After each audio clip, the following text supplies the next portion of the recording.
Bapak Ibu yang dirahmati Allah Subhanahu wa taala, ya. Jadi ujian itu tadi berupa perintah, berupa larangan, ya, berupa musibah, ya, ujian, ya.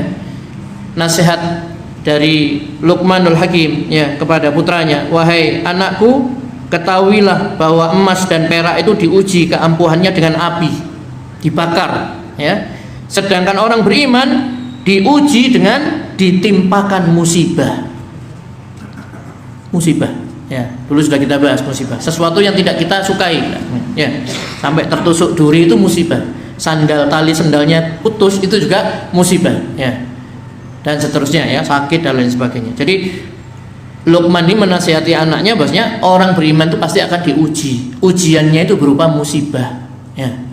Nah, kalau kita sudah tahu kita akan diuji oleh Allah Subhanahu wa taala, kan persiapan, ya. Seperti kalau kita mau ujian itu Pak dulu, ya.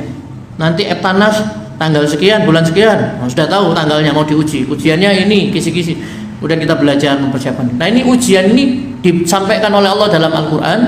Kemudian ujian itu tidak akan melampaui daripada Allah tidak akan membebani di luar kesanggupannya, ya, begitu. Kemudian ujian itu akan bisa dihadapi dengan sabar, ya, dengan kesabaran. Kalau ujian datang, sabar, ya.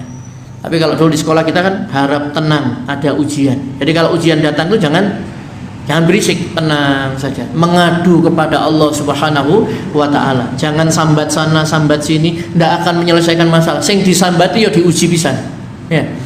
Manusianya juga diuji juga oleh Allah Subhanahu wa taala, ya. Maka kita tenang kalau ada ujian, banyak-banyak berdoa kepada Allah Subhanahu wa taala, mohon pertolongan dan minta diberikan kesabaran, ya, seperti itu. Dan ujian itu Bapak Ibu, ya, ujian yang berupa musibah tadi itu menandakan Allah itu cinta kepada orang beriman, ya. Jadi Allah Subhanahu wa taala mencintai orang yang beriman. Wa innallaha idza ahabba qauman ibtalahum.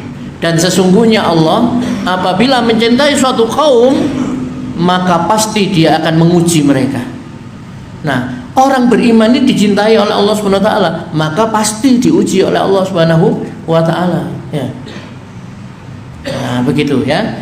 Maka Bapak Ibu yang dirahmati Allah Subhanahu wa taala, mari kita sadari, kita pahami bahwa di dunia ini kita akan diuji oleh Allah Subhanahu wa taala dengan perintah-perintah Allah, dengan larangan-larangan Allah, dengan musibah-musibah yang telah ditetapkan oleh Allah Subhanahu wa taala untuk menimpa diri seseorang.